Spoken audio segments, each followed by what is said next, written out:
முன்னொரு காலத்தில் பாக்யவதி என்கிற பெண் வாழ்ந்து வந்தாள்.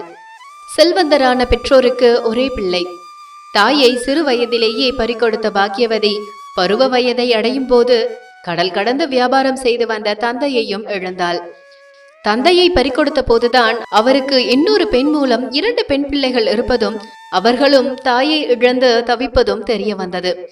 கருணை உள்ளம் கொண்ட பாக்யவதி தன்னுடைய சித்தியின் மூலம் அப்பாவுக்கு பிறந்த 2 பெண் பிள்ளைகளையும் ஏற்றுக்கொண்டாள். அவர்களை வளர்த்து ஆளாக்கினாள். சகோதரிகளுக்காக வாழ ஆரம்பித்தவள் திருமணம் செய்து கொள்ளாமலேயே இருந்தாள். ஒரு கட்டத்தில் சகோதரிகளுக்கு திருமணம் செய்து முடித்த பிறகு அது பற்றி யோசிக்கலாம் என்கிற முடிவுக்கு வந்துவிட்டாள். நாட்கள் நகர்ந்தன. பாக்யவதியின் சகோதரிகள் இருவரும் பருவ வயதை அடைந்தார்கள். அவர்களை நல்ல இடத்தில் திருமணம் செய்து கொடுக்க வேண்டிய பொறுப்பு அவளுக்கு வந்தது. நல்ல வரன்களை தேடினாள். ஒரே நாளில் ஒரே முகூர்த்தத்தில் சகோதரிகள் இருவருக்கும் திருமணம் செய்து கொடுத்தாள். தன் தந்தை சேமித்து வைத்த பணத்தில் பாதியை அவர்களுக்கு சீதனமாக கொடுத்தாள். திருமணம் முடிந்த கையோடு சகோதரிகள் இருவரும் தனி குடித்தனம் போய்விட்டார்கள். 1 வருடமானது. ஒரு நாள் பாக்யவதியின் மாளிகை போன்ற வீட்டுக்கு வெளியே 2 பிச்சைக்காரிகள் நின்று கொண்டிருந்தார்கள்.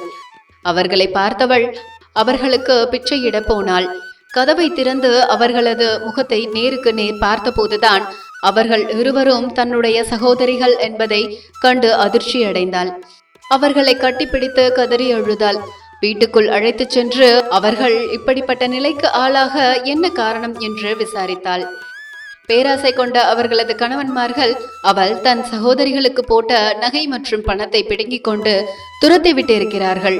அவர்களுக்கு ஆறுதல் கூறியவள் அவர்களுக்கு மறுபடியும் அடைக்கலம் கொடுத்தாள். மாதங்கள் பல கடந்தன. பாக்யவதியின் வீட்டில் தனிமையில் இருந்த அவளது சகோதரிகளுக்கு மறுபடியும் திருமணம் செய்து கொள்ளும் ஆசை வந்தது. அவள் எவ்வளவோ சொல்லியும் மறுமணம் செய்வதில் ஆர்வமாக இருந்தார்கள். மீண்டும் அவர்களுக்கு ஏற்ற மணமகன்களை தேட ஆரம்பித்தாள். அவர்களுக்கு கணவனாக வரப்போகிறவன் பணக்காரனாக இருக்கிறானோ இல்லையோ நல்ல குணம் கொண்டவனாக இருக்க வேண்டும் என்பதில் உறுதியாக இருந்தாள். ஒரு வழியாக அவர்களுக்கு ஏற்ற மணமகன்களை கண்டுபிடித்து ஒரே நாளில் ஒரே முகூர்த்தத்தில் மறுமணம் செய்து வைத்தாள். சீர்வரிசையாக தந்தையின் சேமிப்பில் மிச்சமிருந்த பொன் பொருளை அள்ளி கொடுத்தாள். திருமணத்துக்கு பிறகு சகோதரிகள் இருவரும் தனி குடித்தனம் போனார்கள். பாக்யவதி நல்லவர்கள் என்று நினைத்து தன் சகோதரிகளை கட்டி கொடுத்த இவர்களும் பேராசை பிடித்தவர்களாக இருந்தார்கள். முதலில் நடந்த சோகம் மறுபடியும் நிகழ்ந்தது. இவர்களும் அவளது சகோதரிகளை அவள் கொடுத்து அனுப்பிய பொன் பொருளை அபகரித்துவிட்டு விரட்டிவிட்டார்கள். வேறு வழியின்றி மறுபடியும் தன் சகோதரிகளை ஏற்றுக்கொண்டாள்.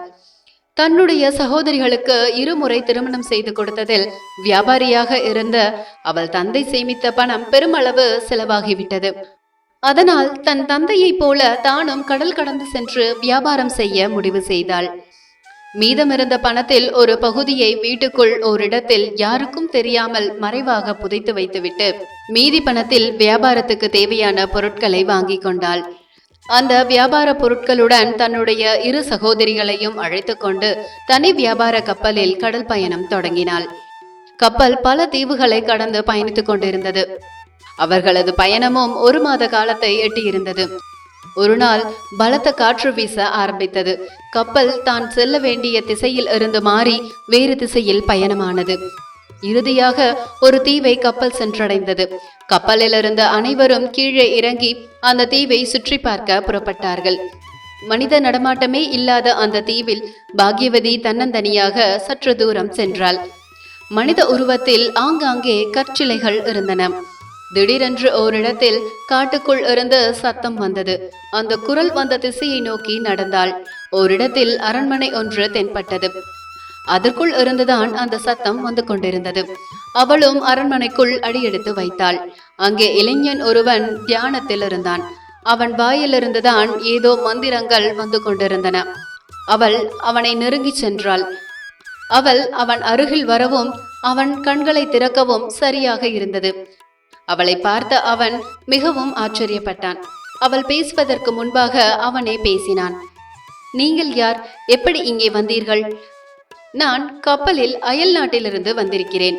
மனித நடமாட்டமே இல்லாத இந்த தீவை சற்று தூரம் சுற்றி பார்க்க ஆசைப்பட்டு வந்தேன். வரும் வழியில் மனிதர்களுக்கு பதிலாக கல்லால் ஆன மனித சிலைகளே இருந்தன. அவற்றை எல்லாம் கடந்து நடந்து வந்த போதுதான் உங்களை பார்க்க நேர்ந்தது. ஆமாம், நீங்கள் யார்? நான் தான் இந்த நாட்டின் இளவரசன். நீங்கள் மனித உருவில் கற்சிலைகளை பார்த்தீர்களே, அவர்கள் எல்லாம் இந்த நாட்டு மக்கள். ஓ, அப்படியா? ஏன் இப்படியானது? எல்லாவற்றிற்கும் காரணம் விதி என்று சொன்ன அந்த இளவரசன் தன்னுடைய கதையை அவளிடம் கூற ஆரம்பித்தான். இந்த நாட்டின் மன்னனாக இருந்த என் தந்தைக்கு கடவுள் நம்பிக்கை கிடையாது. கடவுளை உருவத்தில் வழிபடுவதை விட அக்னியையும் காற்றையும் பூஜித்தாலே போதும் என்று சொல்வார். தன்னை போலதான் தன்னுடைய நாட்டு மக்களும் இருக்க வேண்டும் என்று நினைத்தவர் நாட்டு மக்கள் அனைவரையும் நாத்திக சிந்தனைக்குள் கொண்டு வந்தார். எனக்கு மட்டும் இறை நம்பிக்கை இருந்தது. காரணமில்லாமல் அந்த பழக்கம் எனக்கு வரவில்லை. என்னை சிறு வயதில் வளர்த்தவள் செவிலித்தாய்தான். அவளுக்கு தெய்வ பக்தி நிறைய உண்டு. அவளே ஆன்மீக நெறிகளை எனக்கு போதித்தாள். எனக்காக புனித நூல் ஒன்றையும் யாருக்கும் தெரியாமல் கொடுத்தாள். அதை நான் பத்திரமாக யாருக்கும் தெரியாமல் ஒளித்து வைத்திருந்து படித்து வந்தேன். ஒரு நாள் பலத்த இடியோசை கேட்டது. அதிலிருந்து அசரீரி குரல் வெளிப்பட்டது. நாட்டில் உள்ள அனைவரும் ஆன்மீக நெறியில் பயணிக்க வேண்டும், இறைவனையும் இறை நம்பிக்கைகளையும் போற்ற வேண்டும் என்று அந்த அசரீரி கூறியது. அதை கேட்ட என் தந்தை அந்த அசரீரி வாக்கு பொய்யானது, அதை யாரும் நம்ப வேண்டாம் என்று சொல்லிவிட்டார். சில மாதங்கள் கடந்த நிலையில் மறுபடியும் பலத்த இடியோசை கேட்டது. நாத்திக சிந்தனையில் இருந்த என் தந்தை கொந்தளித்தார்.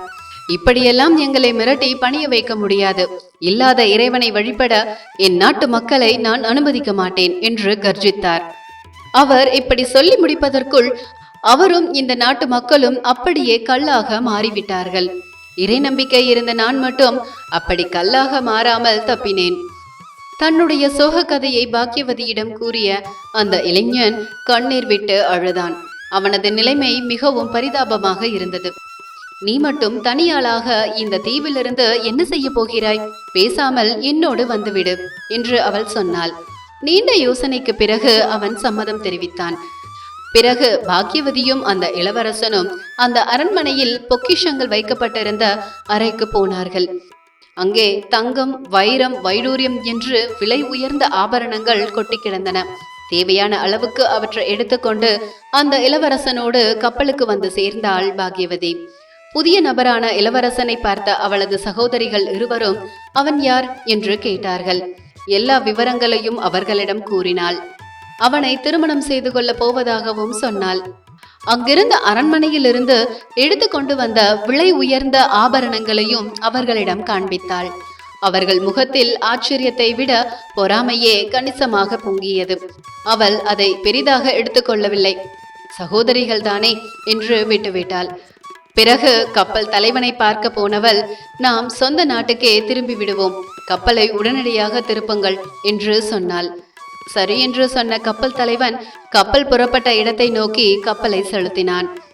இந்த கப்பல் பயணத்தில் ஒரு நாள் பாக்கியவதியும் அவள் காதலனான இளவரசனும் கப்பலின் மேல்தளத்தில் ஆழ்ந்த உறக்கத்தில் இருந்தார்கள்.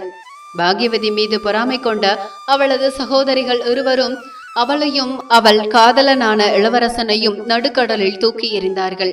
இருவரும் இறந்துவிட்டால் அரண்மனையிலிருந்து பாக்கியவதி கொண்டு வந்த செல்வம் அனைத்தும் தங்களுக்கு சொந்தமாகிவிடும் என்று கணக்கு போட்டார்கள். பேராசை அவர்கள் கண்களை முழுமையாக மறைத்தது. திக்கற்ற நேரத்தில் வாழ்க்கை கொடுத்தவள்தான் தம்முடைய சகோதரி என்பதை மறந்து போனார்கள். இதற்கிடையில் கடலுக்குள் தூக்கி வீசப்பட்ட பாக்கியவதியும் இளவரசனும் உயிருக்கு போராடினார்கள். நீச்சல் தெரியாத இளவரசன் கடலுக்குள் மூழ்கி பாக்கியவதியின் கண் எதிரிலேயே இறந்து போனான். பாக்கியவதி கடலில் மிதந்து வந்த ஒரு மரக்கட்டையை பற்றி கொண்டாள். அதை பிடித்து கொண்டே நீந்தினாள். 3ஆம் நாள் காலையில்தான் கரை தென்பட்டது. ஒரு வழியாக அந்த கரையை நோக்கி நீந்தி கரை சேர்ந்தாள். கரையை அடைந்த போது அப்படியே மயங்கி போனாள். எவ்வளவு நேரம் அப்படியே கிடந்தாள் என்பதே அவளுக்கு தெரியாது. திடீரென்று ஏதோ சத்தம் கேட்டு திடுக்கிட்டு கண் விழித்தாள். ஒரு சிறிய பாம்பும் ஒரு பெரிய பாம்பும் சண்டையிட்டு கொண்டிருந்தன. சின்ன பாம்பு எவ்வளவோ போராடியும் அதை கொல்ல பார்த்தது பெரிய பாம்பு. சின்ன பாம்பை காப்பாற்ற நினைத்த அவள் அருகில் கிடந்த பெரிய கல்லை எடுத்து பெரிய பாம்பின் மீது போட்டாள். அது செத்து போனது. அதுவரையில் பெரிய பாம்புடன் சண்டையிட்டு போராடிய சின்ன பாம்பு பாக்யவதியை பார்த்து திரும்பியது. திடீரென்று ஒரு ஆள் உயரத்துக்கு செங்குத்தாக எழும்பி நின்றது. அவளை உற்று பார்த்தது. சட்டென்று அதன் உடலில் இருந்து 2 இறக்கைகள் வெளிப்பட்டன. அந்த சிறகை அடித்துக்கொண்டு வானத்தை நோக்கி பறந்து போய்விட்டது. பிறகு கடற்கரையில் இருந்த நிலப்பகுதியை நோக்கி நடக்க ஆரம்பித்தாள். அங்கே மனித நடமாட்டமே இல்லை. பசியாலும் களைப்பாலும் ஓரிடத்தில் அப்படியே மயங்கி விழுந்தாள். நீண்ட நேரத்துக்கு பிறகு சுயநினைவுக்கு வந்தாள். அப்போது அவள் கால்களை யாரோ அமுக்கி விடுவது போல் தோன்றியது. மெல்ல கண்களை திறந்தாள். அவள் கால்களை ஒரு இளம்பெண் பிடித்து விட்டு கொண்டிருந்தாள். பாக்யவதி சற்றென்று எழுந்துவிட்டாள். யார் நீ என்று அவளை பார்த்து கேட்டாள். சற்று நேரத்துக்கு முன்பு பெரிய பாம்பிடமிருந்து ஒரு சின்ன பாம்பை காப்பாற்றினாய் அல்லவா? அந்த சின்ன பாம்புதான் நான். என்னுடைய எதிரியான பெரிய பாம்பிடமிருந்து என்னை காப்பாற்றியிருக்கிறாய். வனதேவதையான நான் என்னுடைய ஞான திருஷ்டியால் நீ யார் என்பதை தெரிந்து கொண்டேன். உனது சோக கதையை நினைத்து வருந்தினேன். நீ என்னை காப்பாற்றிய அக்கணமே நான் உனக்கு நன்றி சொல்லி இருக்க வேண்டும். உனக்கு துரோகம் செய்த உன் சகோதரிகள் சென்ற கப்பலை நடுக்கடலில் கவிழ்த்து அவர்களை சாகடிக்கவே அப்போது பறந்து போனேன். அந்த கப்பலை நடுக்கடலில் கவிழ்த்து விட்டேன். உன் சகோதரிகளை கொல்ல நினைத்தேன். ஆனால் இவர்கள் இதற்கு பிறகாவது உனக்கு நன்றி உள்ளவர்களாக இருக்கட்டும் என்று நினைத்து அவர்கள் இருவரையும் நாயாக மாற்றி உன் வீட்டில் கட்டி வைத்திருக்கிறேன் என்று சொன்ன அந்த வனதேவதை பாக்யவதியை அப்படியே தூக்கி கொண்டு அவள் வீட்டில் கொண்டு போய் விட்டாள். பாக்யவதியின் வீட்டின் வாசலில் அவளது சகோதரிகள் இருவரும் நாய்கள் உருவத்தில் கட்டி வைக்கப்பட்டு இருந்தார்கள். பேராசையால் கடைசியில் நாய்களாகி போன தன்னுடைய சகோதரிகளை நினைத்து அவளால் கண்ணீர் சிந்த மட்டுமே முடிந்தது. துரோகங்கள் இல்லாத மனித வாழ்க்கை கிடையாது. அந்த வாழ்க்கையில் உடன் பிறந்தவர்களுக்கு செய்யக்கூடிய துரோகம் உரிய தண்டனையை உடனடியாக கொடுக்கும் என்பதை வலியுறுத்துகிறது இந்த கதை. இந்த வீடியோ பிடிச்சிருந்தா லைக் பண்ணுங்க, ரொம்ப பிடிச்சிருந்தா நண்பர்களுக்கும் ஷேர் பண்ணுங்க. நம்ம ஆன்மீகம் ஆனந்தம் சேனலோடு எங்கேயும் எப்போதும் இணைந்திருக்க நம்ம சேனலை சப்ஸ்கிரைப் பண்ணிட்டு கூடவே பெல் நோட்டிபிகேஷன் பட்டனையும் ஆன் பண்ணிக்கோங்க. மீண்டும் இன்னொரு ஆன்மீக கதையோடு உங்களை சந்திக்கிறேன். நன்றி, வணக்கம்.